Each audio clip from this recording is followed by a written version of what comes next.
Discretion is advised. Your mama black. This program contains language and sequences some viewers may find disturbing. Right! And Lauderhill police on the hunt for a shooter this noon.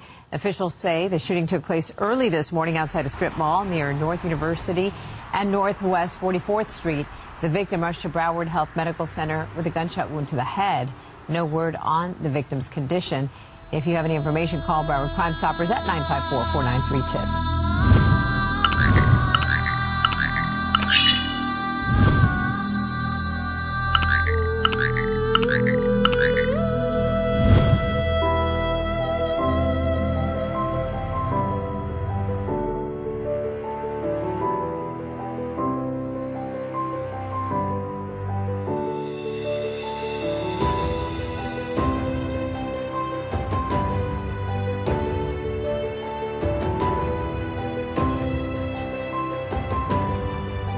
New at 5 o'clock, after a search that lasted through the night and much of the day, Ernest Spinks is in custody.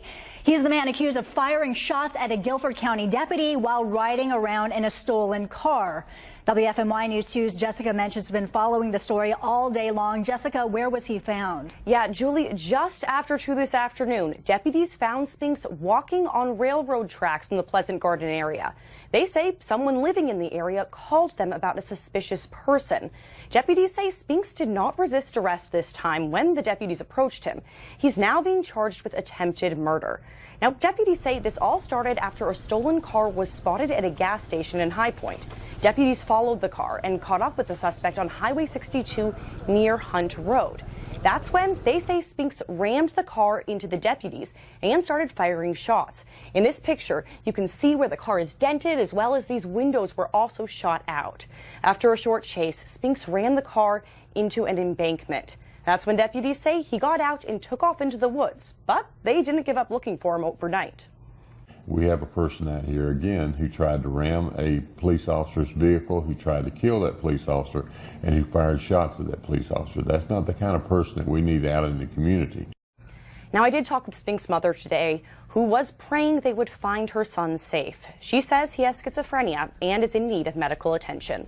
Jessica, thank you. As for the deputy who was shot at last night, the sheriff's office says he was not hurt. The robber got more than he bargained for when he broke into the apartment of a local college athlete. The suspect was hoping to find an empty apartment, but was not prepared to tangle with the athlete inside and her mother. 11 Alive's Deborah Tuff has more on this. Stop County 911, what's the location of your emergency? Someone just broke into our house, our apartment. He's a black guy. He has on white pants, a black hat, black hoodie. He's in our apartment right now. Police say that man, 26-year-old Amir Williams, broke into 2 other apartments in this complex near Life University. They also say he had a gun on him. Police say in one unit, Williams found spare car keys. In the last apartment, they say he came across something he did not expect. A gun-toting mom and her daughter, a wrestler on her university's wrestling team. The student then called her roommate, who called police. Okay, is your roommate and her mother in the apartment at this time? Yeah, they're holding him. They're holding him? They won't let him leave. He didn't leave and he didn't fight them, so we're not really sure what made him stay, but we're really glad that both of these women were there and stood their ground. Police say the mother was visiting her daughter from North Carolina, and some students at the Huntington Road complex were on winter vacation. He thought he had a crime of opportunity, is probably the best way to put it. He figured, with it being a complex that's geared more towards students, that he would have a chance to break in and get out without ever being caught. Interestingly enough, when police arrived to arrest Williams, they say he was uncooperative. Now, just to clarify, the student's mom did not hold Williams at gunpoint, but she did have a gun with her. Now, he faces a slew of charges, including burglary, possession of a firearm, and hindering law enforcement. Now, the magistrate court feels he's a flight risk, dangerous, and he has no bond. Now, at 6, we just talked to the mother 5 minutes ago, who tells us exclusively how she was able to keep Williams at bay until police arrived. Deborah Tuff, 11 Alive. News to tell you about right now. now, regarding last week's shooting at a Quick Trip in Chambly, police have now issued murder warrants for these two individuals, Leroy Star Copney and Jelani Ade Bakare. They are wanted in the December 29th shooting death of a man, Andrew Spencer, at the QT on Beaufort Highway in Chambly. Police issued the warrants after recovering a Maserati involved in that shooting. If you have any information on their whereabouts, you're asked to contact police. A man forces his way into a Wilmington woman's home. Minutes later, he's dead. Wilmington police say it happened just before 11 o'clock last night at the Colonial Park apartment complex. WWY's Kirsten Gutierrez sat down with a woman who says she is lucky to be alive. It's the big story at 6. I was thinking this man's gonna kill me. I really did. A fight for survival. That's what Kay Dickinson says she had to do. Her terrifying ordeal began Monday night. She had just gotten off work and was going into her apartment at Colonial Park when she says she was attacked. As soon as I got the door unlocked, he grabbed me and put me in the apartment. Dickinson says this man, later identified as 35-year-old Willie Franklin Stith III, had a gun, beat her, then tied her up in the bedroom with a cell phone charger and a broken belt. Her gun wasn't far away. I got loose from the belt, and I had a gun sitting on a Bible on my headboard. I jumped up on the bed, grabbed the gun, turned around, and just pulled the trigger. Dickinson says Stith ran out of the room. She followed, gun still in hand. But Stith had collapsed at the front door after being shot in the chest. Actions her boyfriend is calling heroic. Well, I mean, I think that if somebody come in your house the way they did hers, I think that, she did what she felt like she had to do to survive. Surviving a home invasion. I'm just glad I'm alive today. I mean, that's really the big thing. It was a scary experience, one I really never want to go through again. Never want anybody else to have to go through it. And, I mean, from what I've heard about the guy, he's notorious for robberies and everything. So, I mean, I guess I might have just saved somebody else from having to go through anything. She is very brave. And I'm applauding her every second.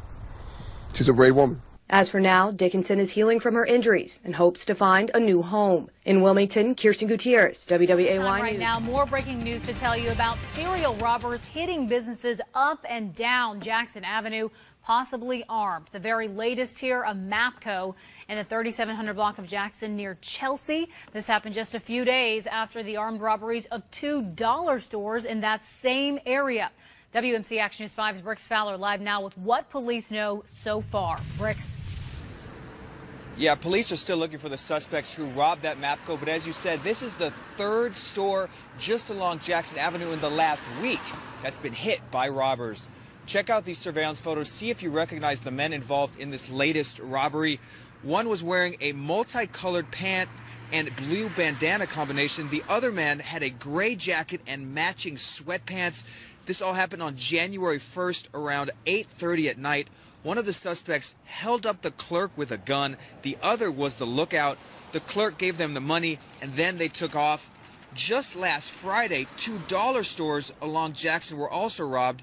Each of those involved two men also. The first was at a Family Dollar around 7:30 in the evening.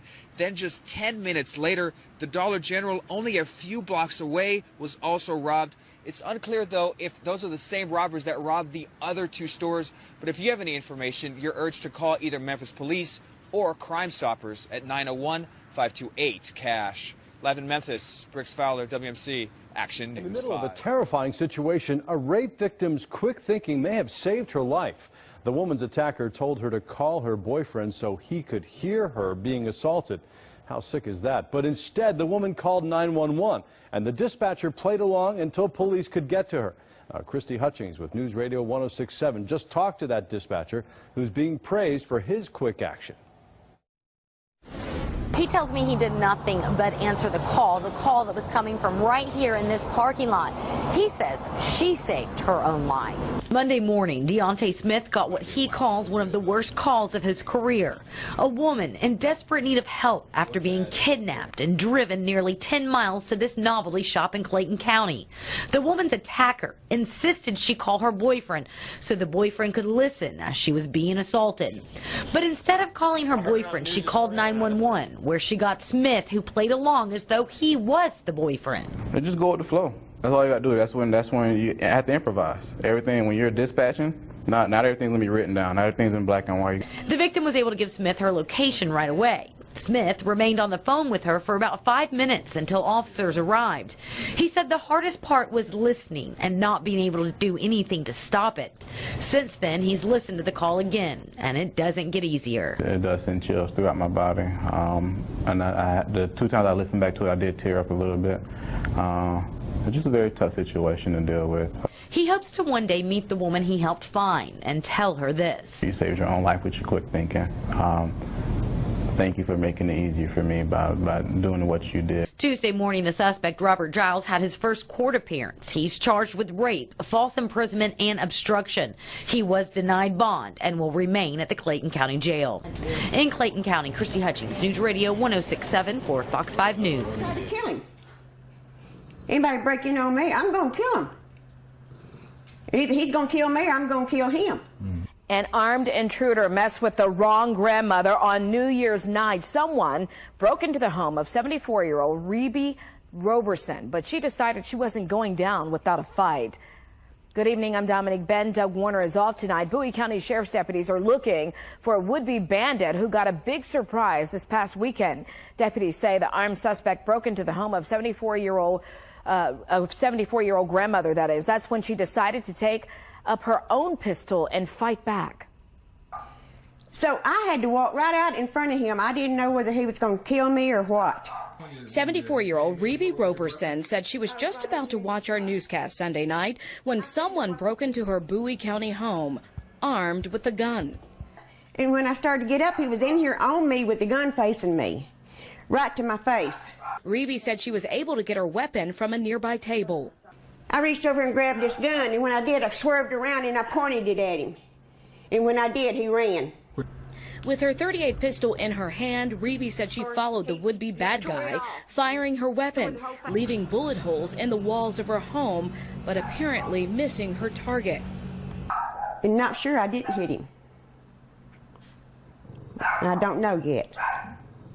But you sure tried. I sure tried. I sure was hoping. That was a scare of my life. Reby told us while at home she always has her gun close, but says this was the first time and hopefully the last time she'll have to use it. It could have been worse for both individuals, both the victim and the suspect. Investigators with the Bowie County Sheriff's Department said they have no problems with the action taken by this pistol-packing granny.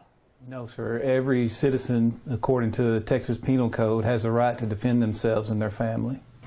I tried to kill him. Anybody break in on me, I'm going to kill him.